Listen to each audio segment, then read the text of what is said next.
smacking keys, doing the cray cray. It's me. It's Watcher DM. It's a YouTube. It's like Saturday, about noon my time, and I'm gonna do some D&D prep. So that's what's up. I'm gonna really quickly grab the link. Noon my time, and go put it on some places. Bisky. Put it on the bisky. Post. Doing some campaign prep. Come chill. Let's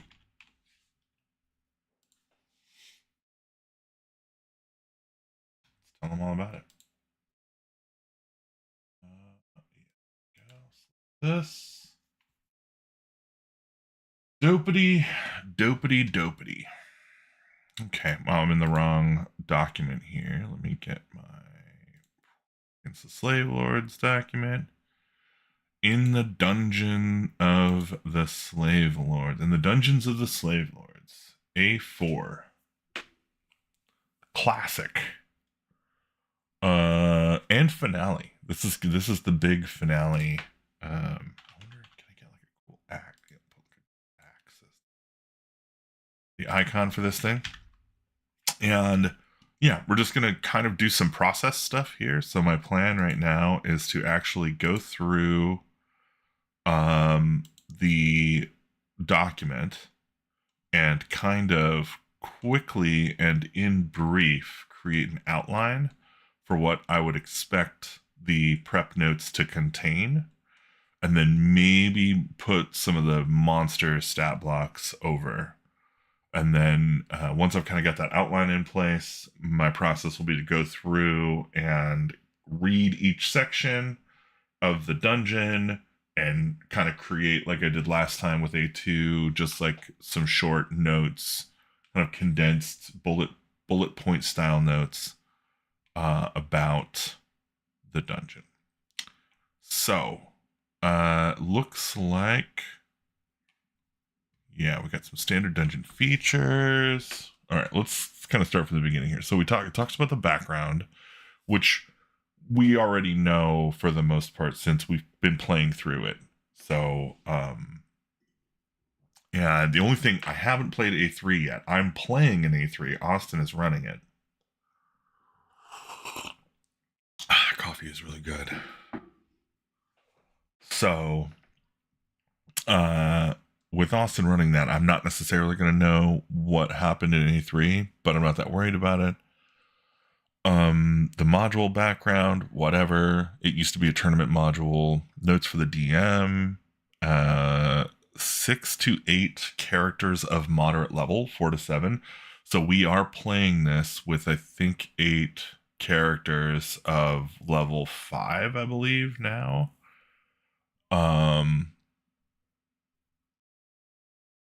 And yeah, it's, it says it's got a pretty unique nature, and I tend to agree. I think the concept here is, it's one of those ones that, like, you never really want to do. You don't want to spring it on your players without getting buy-in, because it's basically like, well, you've been captured.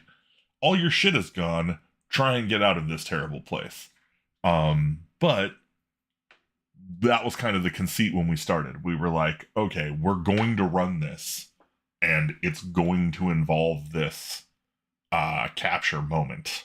So it's coming. It was just like really, really transparent with our players about what was going to be happening, without necessarily giving away the challenges of the dungeon, etc., etc. So I think it is. I think we're in a good place for this. Talks about the tournament section. It talks about the read aloud stuff. Let's see here. So, as in the other A series modules, the information in the key is usually divided into 2 sections. The boxed material includes the information that will be obvious to the characters upon casual inspection of the encounter area. unlike the other modules of this series, in this module, the box text is not to be read to the players word for word. Well, thank God, because I wasn't going to do that anyway. The DM should convey the information to the players in the standard style of description and question and answer. The unboxed text is DM information, which players may or may not uncover, depending on how things go in the encounter area. Okay. It's an unusual scenario. They start almost totally bereft of equipment and spells.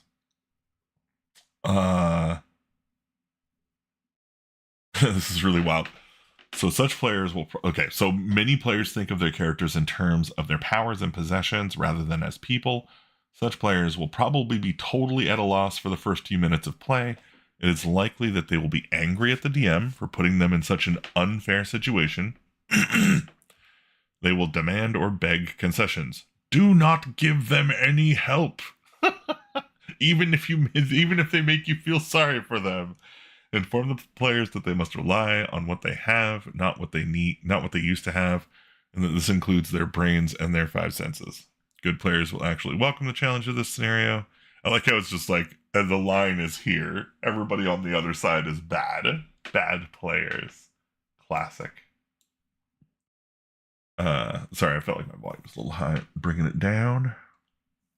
Oh, I should probably, in case any chats show up, is here. Freaking, whoa, what is happening? Muting it, hitting play. Okay. Yeah.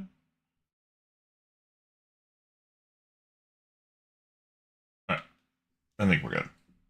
Ishmeesh. Okay. Essential mechanism for the scenario is the impending earthquake and volcanic eruption, which will destroy the dungeon and Suderham.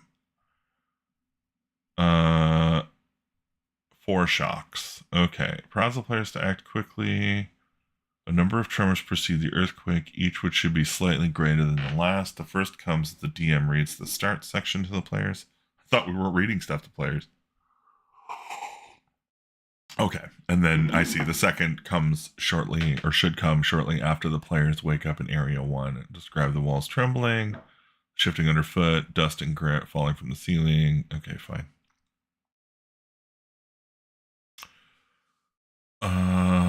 Stage a tremor after 40 minutes of play. The next one after 35 more minutes of play. The next after 30, then 25, then 20, then 15, etc. until the tremors are rocking every couple of minutes. Now, what's interesting here is... Interesting. Yeah, so it says of play. So we're talking like real time. So I'm just going to put this up here. Real time tremor counter. 40 minutes.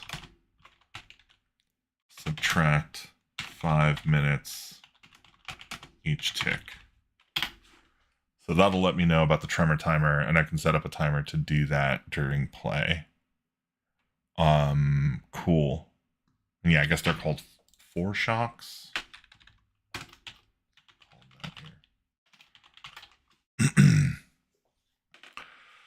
Okay.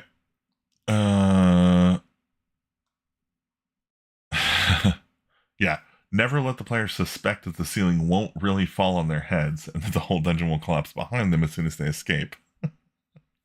Never let them think that, because you control what people think, nerd. There is another purpose which the final earthquake can serve. If the players are totally unable to escape the dungeon because of damage, inadequacy, or some fatal error, the earthquake can A, kill them all and put them out of their misery, or B, open an escape route to the outer world. The DM may choose to reward fewer or no experience points for the labyrinth in the latter expedient, if the latter expedient proves necessary. Rough.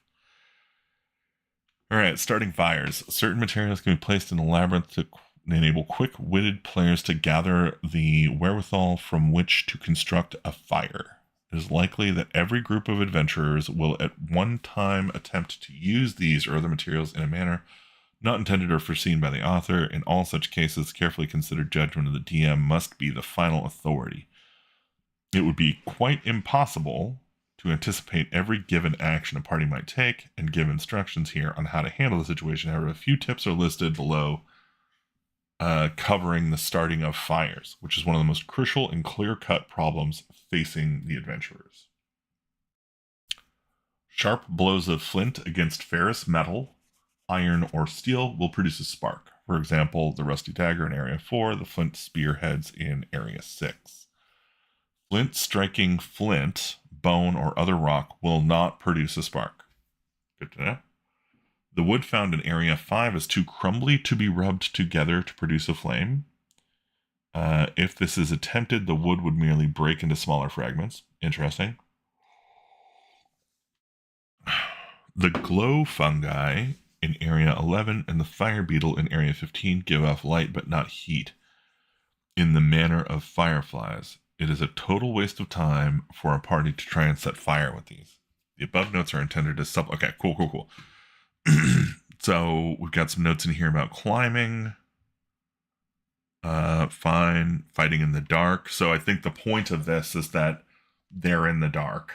Until they can get fire figured out, they're in the dark.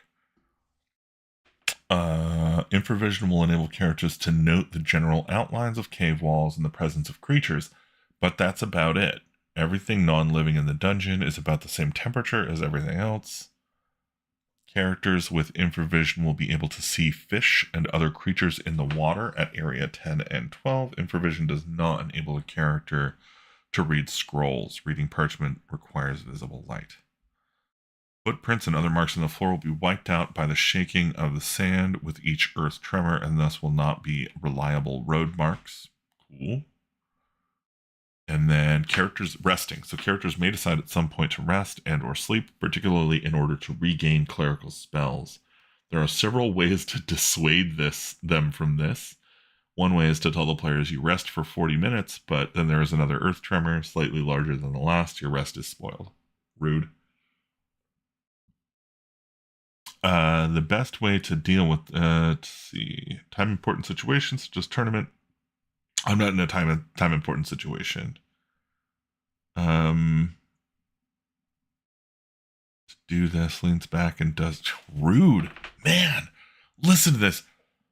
Okay. The best way to deal with this in a time important situation such as a tournament is to have the character's rest time equal real time. To do this, the DM simply leans back and does nothing, responding to hurry up exhortations with, "You're still resting." Most parties will catch on within a minute or two and give up on this particular ploy. It's not a ploy to try. How combative. What a rude.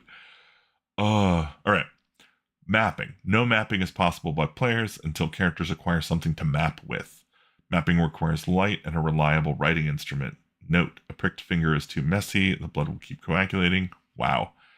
Characters do not know which way north is unless they have a stoutish halfling with them who thinks to check for direction. Interesting. All directions should be given to them in terms of right and left. This will make it difficult for the players to keep track of where they are and where they've been, but not impossible. It's fair. Traveling without light, without infravision, the party will move no faster than half the speed of its slowest member with normal vision. Ultravision is of no use here. I don't even know any things that have ultravision, or if that's even a thing in OSE. If the group travels without linking hands or using some other method to keep together, each unlinked character with normal vision has a 20% chance of making a wrong turn at an intersection. 20% chance to get lost if not linked together. That seems important. In dark. Oop.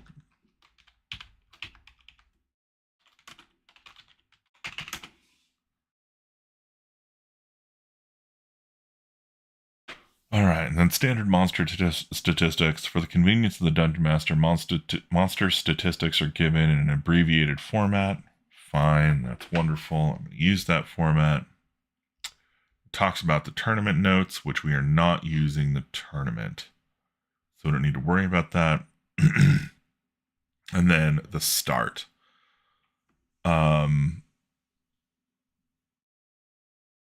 Okay, cool. We'll deal with that in a bit. Let's go ahead and get into, so actually, you know what I need here is toggle. I think we're going to go with toggle list items, entrance to fear. And I guess, oh, no.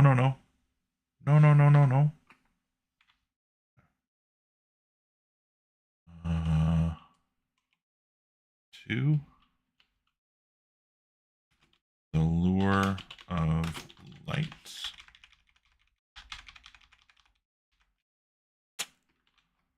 Man, I kind of hate that. I want to be able to number these. Maybe this. Yeah, that's probably the right way to do it then. Let's just do some dashes. Okay, cool. 3, realm of the sandling. 4, wealth of the wisp. Cool. Lost treasure. Lying here on the floor of the tunnel is intact human thigh bone and about 2 pounds of white wood, or pine wood. Interesting. Smashed to flinders. A thigh bone can be wielded as a club, but the pieces of wood are too small to make use of weapons. It's fine. That's lost treasure? Okay. Weird name for a room. 6. Kingdom of the Kobolds. And then what we do, yeah, we put that under there. And we can say 6A, entranceway, 6B.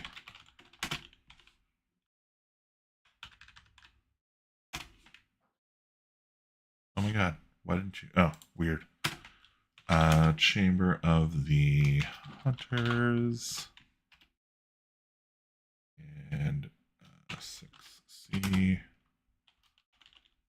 Kobolds Kitchen.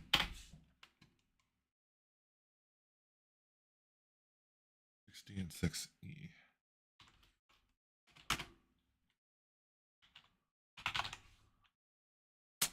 Oh, nursery. All right. I don't do damage. I don't do like risk to children in my D&D, so we'll have to figure out something else to do with the nursery. Chieftain's Chamber. 7. Pool of Pitch.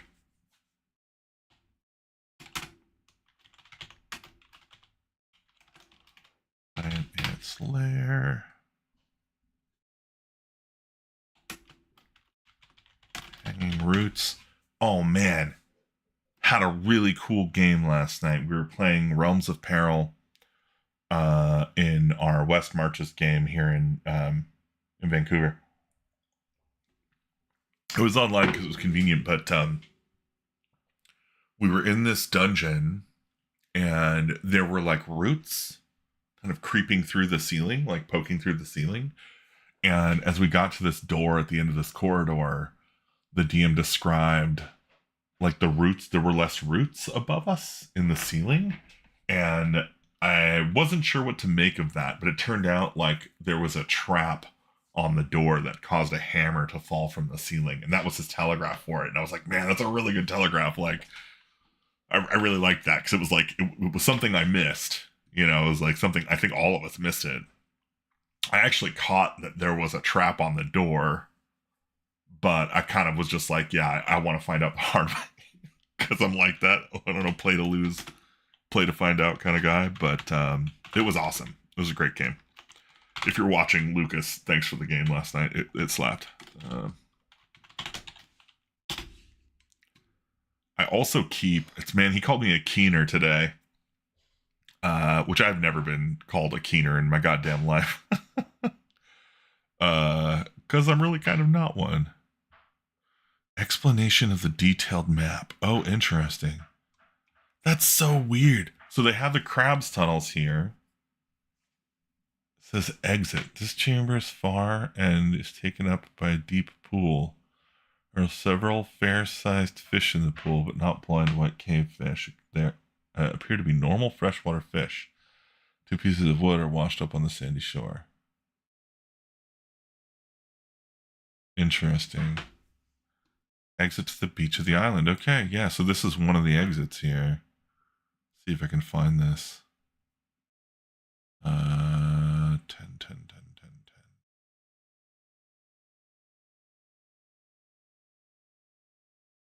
Feel like maybe it'd be better if I, oh yeah, there it is. 10, and then see detailed map. Okay, let's see if we can go find the detailed maps. Probably on the back.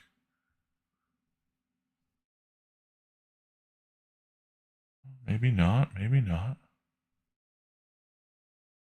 Oh, wow, look at these little sub-maps here. Okay. Those are 6. Wait, is this? Wow, this is the Area 10 sub-map. Wild. Okay, fine. Air, beach, air, okay. Yeah, I'm okay. I'm gonna have to figure out how to make what to make of that when I get to the part where I'm actually entering the data. Luckily, it looks like this module's kind of relatively short. Like, there's plenty of stuff in here. But I think I am actually just gonna put these sub areas here, even if they don't have names. Maybe I'll give them names. 10B.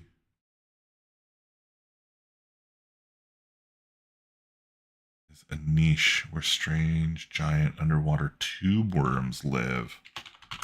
Tube worm niche. Seems like a good name for that. C is Sandy Beach Cave. So he called me a keener because I wrote, like right away, I wrote my my journal entry. Like West Marches benefits a lot from having players do journal entries from their playthroughs so that other players can like find out what's happening, get clues about other, treasures and stuff that's going on, and like engage with, the information we've left behind, including maps. I leave my maps in my journals too. And yeah, just being someone who has never been called that before, I was like kind of offended. I don't know. It felt weird. like if you don't want me to do it, like don't call me. I don't know. It just seemed weird. I think he was trying to make a joke that was like kind of a compliment, but it felt really weird. So this is a dead end. A death trap to any who swim this far without extra air. Oh, interesting. So this is all underwater. I see. That's why the air. That makes sense. Marks the place where the ceiling rises high enough to allow breathable air. Tunnel leads to freedom. Okay, so a water cave in the lake. The distance from A to E is 180 feet. From C to E, distance is 150 feet. There is no light here as it is quite a way to the exit.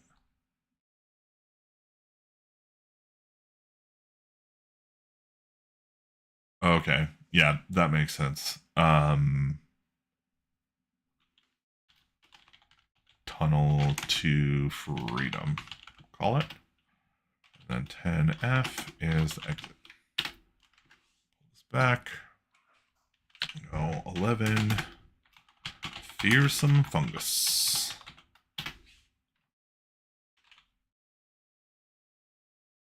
Look at 12. Pool of the old one. Pull your old one. Oh, interesting. So this one's also going to have a submap. 12B. So, and I don't know. It just says 12A and 12B. Let me see if it's clear here what the fuck it's talking about. So it's 6A. Oh, I see. Yeah, 12A and 12B. Okay, yeah, that should be pretty easy. God, I kind of want to see if I could like make a cool like battle map for all this stuff. It sucks though, because like we play in person, so it would be useless to me. But maybe it'd be cool for other people. This is mineral corner.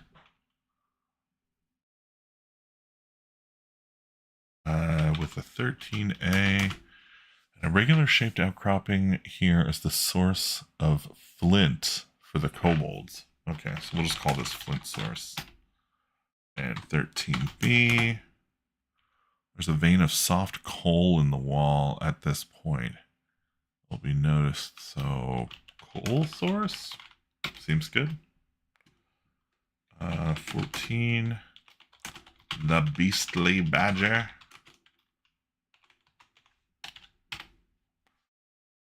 Giant badger. That's pretty cool. A mushroom garden. 16. Bode of the Myconids. Love me some Myconids. Yeah, we got a whole little thing here. This will be great.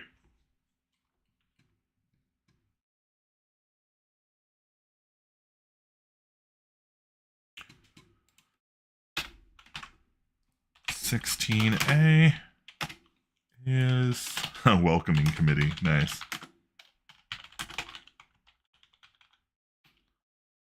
And 16B, fungus forest. I guess I am a little curious, like what the rationale is behind the creatures like staying in place when there is like increasing frequency tremors and earthquakes going on, and like obvious signs of an impending eruption. Seems like anything that makes its home inside of a volcanic mountain probably would, you know, be like, well, maybe we move. Or at least step out for the thing. 16 Magnuson says, you're a legend. Proud of your DM prep. Dude, my heart. Thank you. It's such a kind thing to say. I used to never prep. I used to never run modules. I was not a module guy. I would seat in my pants it all the time. But when I moved up here to Vancouver and I started running a lot more, like I basically just got really serious about it. I was like, I want to run games. I want to play more. I want to make stuff. I've always wanted to make stuff for D&D. I've always wanted to make like adventures and stuff. And as soon as I was like, I want to make, I want to publish adventures or games, I was like, I have to learn I have to run games from modules and understand what the product is. So I started getting into them. And yeah, it's been a wild ride, man. What a trip to go back into these kind of ancient systems here and just like look at, how they were approaching things. And yeah, I think try and peel them apart and turn them into something a little more usable, I hope. I don't know. We'll see. It still has time remains for me to hit the table with them and see. I did run the whole A2 set and it was hilarious. The party got captured almost immediately. Like they rolled in to A2, the front of the hill fort. They got like past there's an Ankeg in a mud pit in the front of that dungeon or the hill fort or whatever. And then they like rolled into the guards barracks and just immediately started causing shit. So they like threw a fireball up in one of these towers and wiped out a ton of like hobgoblins, I think. And I was like, okay, well, if you're lighting off a fireball in a place that's full of like guards and stuff, then all the guards are gonna come. And so the 2 player characters die, and the other 3 that were in the party at that for that session got captured. And because they surrendered, believe it or not, I was like shocked. I never get the PCs to surrender, but it was a legitimate roach. Like they got they got cooked. Like they were gonna die. And so I ended up starting the next session. I think it's like in the caveling cave, room 28 of the dungeon layer. So they went from like right at the beginning of the dungeon to right before the end of the dungeon by just failing. Which was hilarious. It was wild. Now that said, they did end up clearing that dungeon with pretty good, like we had a lot of fun. We got to re-roll some characters, and I was like, well, these characters that are re-rolled are cavelings, so they're coming into this with mutations, and they haven't seen sunlight like ever. So we had a lot of fun role playing those characters and just kind of getting them out and killing Marquesa, and I think they got one of the other. They got Blackthorn. They got the treasure out, which was wild. So yeah, there was some really, really fun stuff that happened in that. But they basically avoided, or just dodged, I don't know, 70% of the dungeon. It was impressive. So yeah, all that prep, classic. Oh, hold on. I think maybe I'm getting some food. Mute for a second.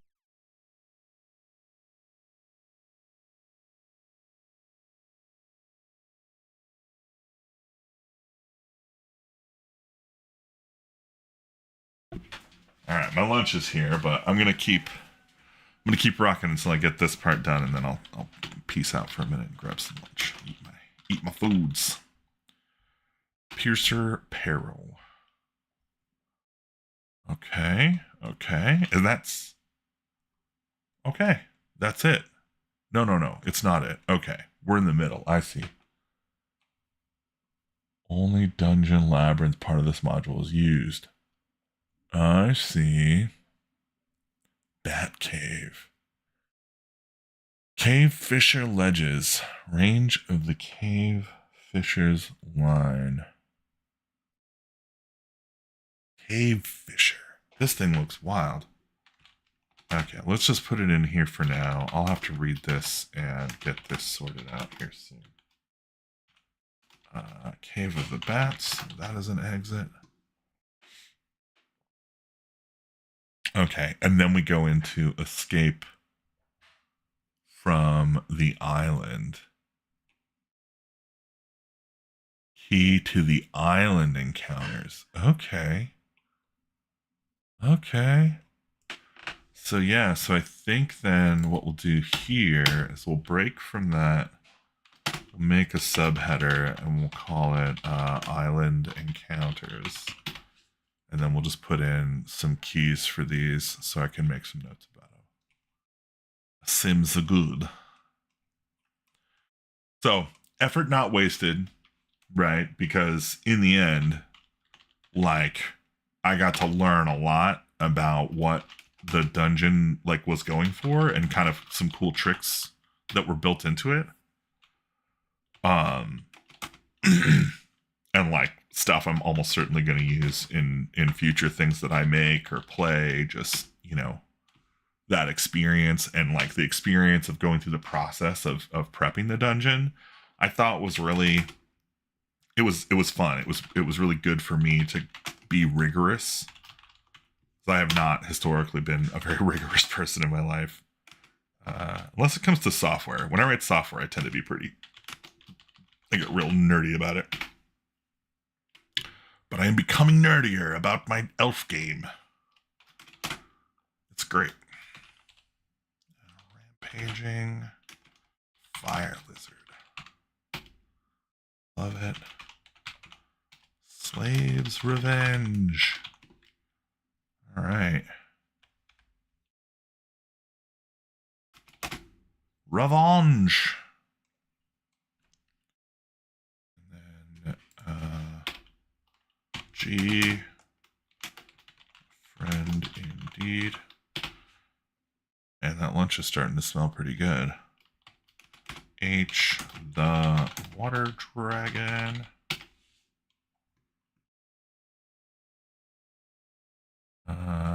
Let's see here. I think. Where's I?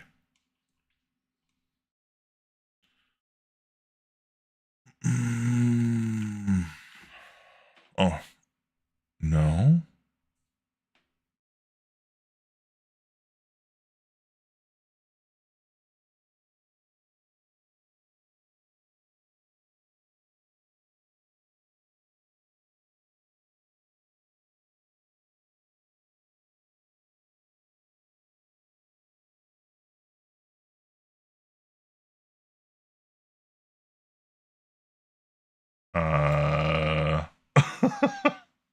Okay. Where's I? Is this map gonna be here? L's A B C D E F G H. Huh. They don't have an I. They didn't make one. So it's just JK. JK. Oh. Okay. Cool. Works for me. Panic at the Docks.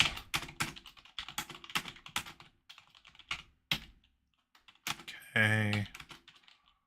Ruined. Suderham. And L. Magmen on the march. Okay. Cool. We're looking good here with this. We need to grab our map images and slap them into our Notion document. So I'm going to zoom out just a hair.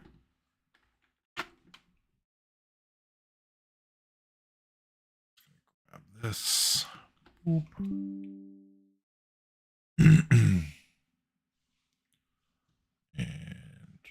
grab this.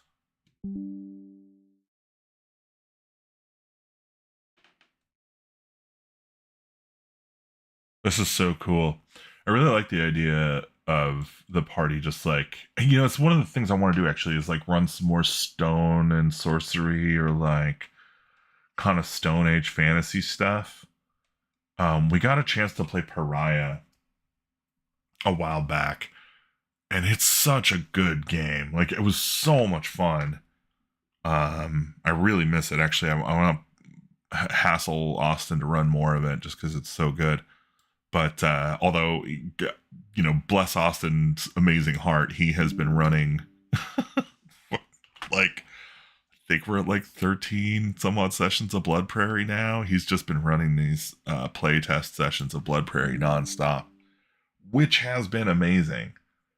If you don't know, Blood Prairie is a kind of vampire western vibe game that we're writing.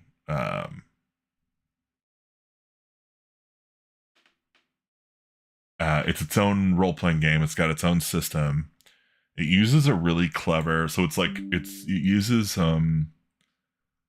like the 3 to 18 kind of stats, although I think they actually are like they start between 5 or 6 and 18. So it uses the stats with modifiers, but the stats are different. So instead of being like strength, dex, con, int, whiz, charisma, it's like grit, hand, eye, reflex, wit, and soul. And like grit and soul are basically like they double as both stats that you can use for rolls and stuff for certain checks and for like hit point stats. Hi dude, just asking, how do you prepare an encounter? Well, I think that depends, right? That depends a lot on what you're what you're trying to do. In this case, I'm preparing a whole adventure, and so I'm just creating an outline and trying to get everything set up here. But we can do an encounter. We can like prep one of the encounters real quick and show you some of that. So why don't we do that real quick just to help out. So we will spec out the green slime encounter in the village here, which is going to be encounter A after they have escaped from the underground area. So, green slime. This section of beach is covered with wrack and wreckage tossed up by the waves. Sticks, seaweed, thick algae, and flopping fish cover the sand in windrows of organic debris. Kind of like a lot of that, actually. So I like to start by putting in some of the stuff that, like some of the keywords that I want to use. So like rack and wreckage is good.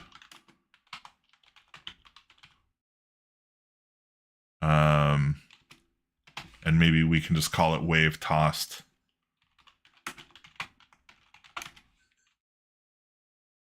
Rack and wreckage. Sticks, seaweed, thick algae, and flopping fish. Yeah, I don't really need to worry about all that. Okay. One of these globs of thick algae is actually a green slime. So maybe we do need to say algae and seaweed, sticks and fish. And then here we'll say one glob of algae is, and then I will normally just like at green slime, which I'm not going to have in here, right? So this is all pointing at my 5e database. So we're not going to have that. I'm just going to have to put a key in for it and add it later. Or another thing you can do is like, I think there's a way to add database items.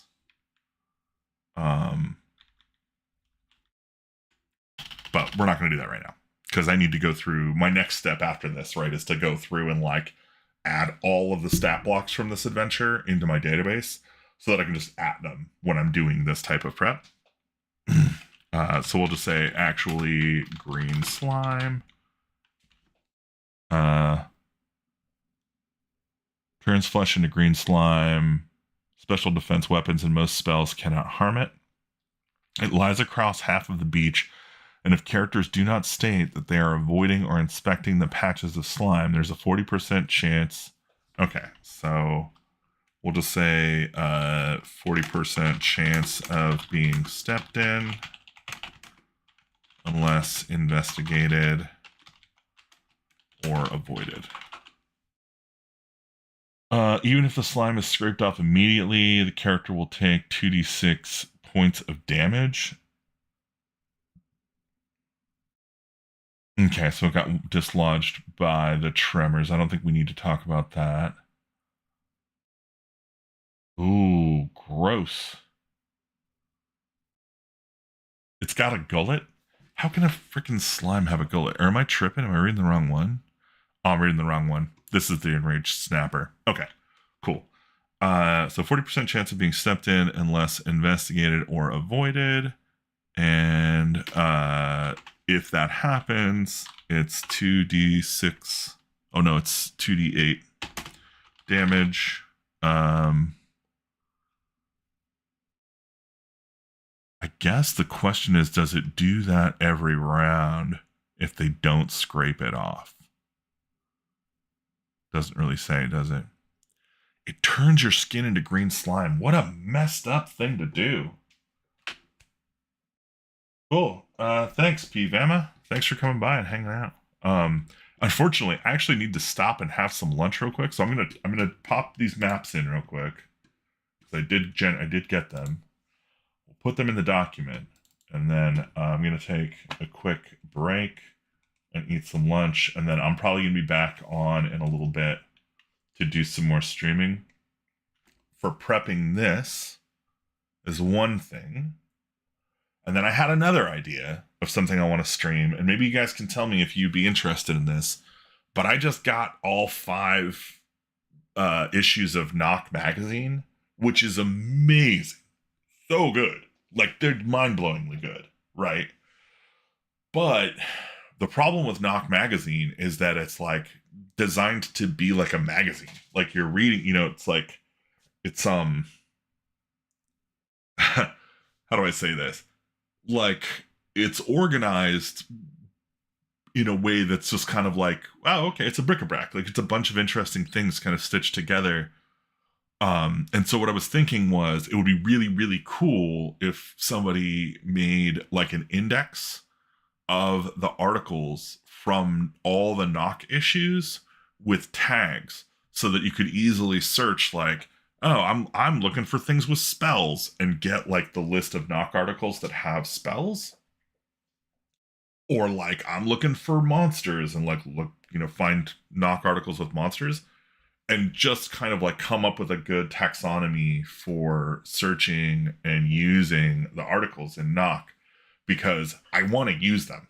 I desperately want to use them in my games, but I feel like unless I prep with a specific article in mind, I'm likely going to miss out on the opportunity that would show up to actually use it.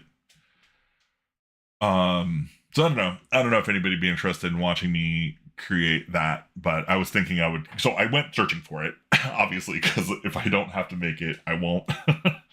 But I didn't see anything. I didn't find anything obvious where anybody had done that. So I think it might be on me to just do that. And if it is, I don't know. I might as well stream it. So yeah, y'all should let me know if you would enjoy that. I think so. This is 6 subset here, so we'll just put that image there. And I think this is the 10 subset here, so we just put that there. And the water dragon. I think the water dragon is an encounter. Yeah, the water dragon. So let's put this here. Cool. All right. So we have our outline. We have our maps. Errors during WSL setup. Okay, I don't care about that. Good over here? I think we're good over here. All right. We have our maps. We have our stuff. Wow, this looks really tiny on this screen. Oh, right. Okay. That's because I blew it up. My bad. I think I'm going to make this whole article full width so that it's good. That looks fine. Okay. So we've got our outline. We've got our images. And we did one encounter. So I will come back and start filling these out.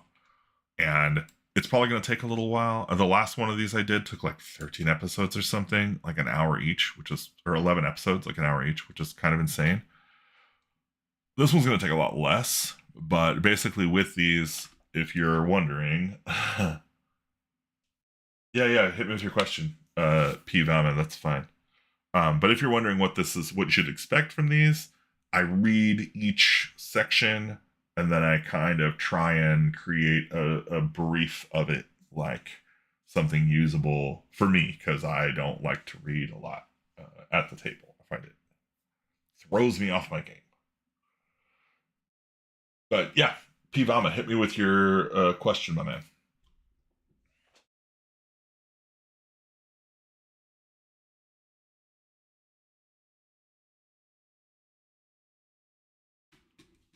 And in the meantime, while I wait for your question, let's see. Okay, so I do have campaign database here, so that's kind of nice. So I can just put all this stuff into my campaign database. It'd be good to go. How long does a long rest mean? Yeah, so that's a pretty mechanical question. I think it mostly comes down to like the rule set you're using. So in 5th edition Dungeons and Dragons, I think a normal long rest is intended to be 8 hours. I think an elf can benefit from the effects of a long rest in 4 hours.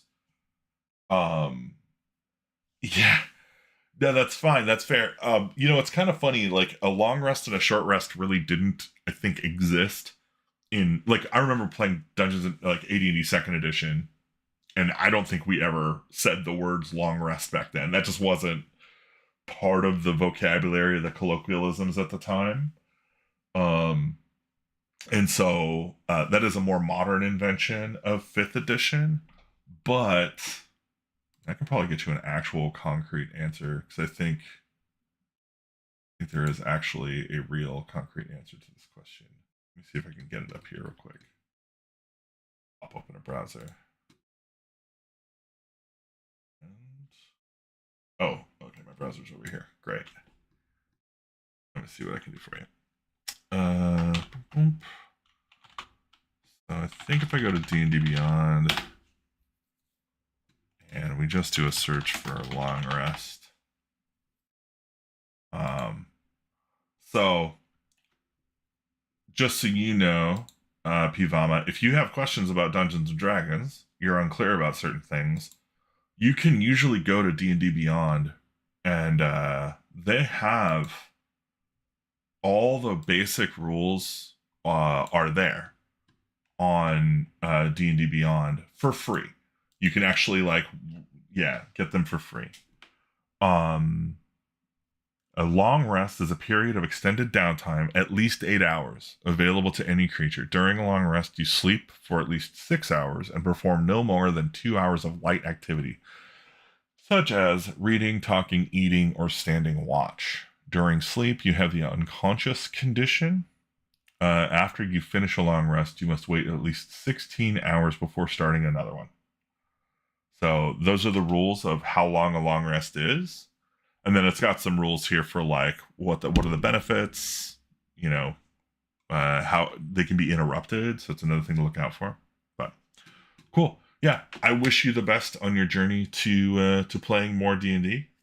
And I thank everybody who came to hang out while I did some D&D prep. I will be back probably later today to do more D&D prep for my Old School Essentials Against the Slave Lords campaign that we are trying to wrap up in the next couple months here. And yeah, if you haven't yet, please check out our Kickstarter, A Privatized Little Hell. The link is down below. It's a 5e high level heist into hell. It's a lot of fun. And we're kicking ass. We're doing really good on it. So we'd love to hit some more stretch goals, but we're already at the 200% stretch goal mark. I've got a really cool stretch goal at 400%, where physical backers will get the maps and some of the images in a big poster. And then we've got an 800% goal where we will actually write an entire series of campaign adventures to go from level 1 to level 16, so you can play the whole campaign leading up to the high level adventure.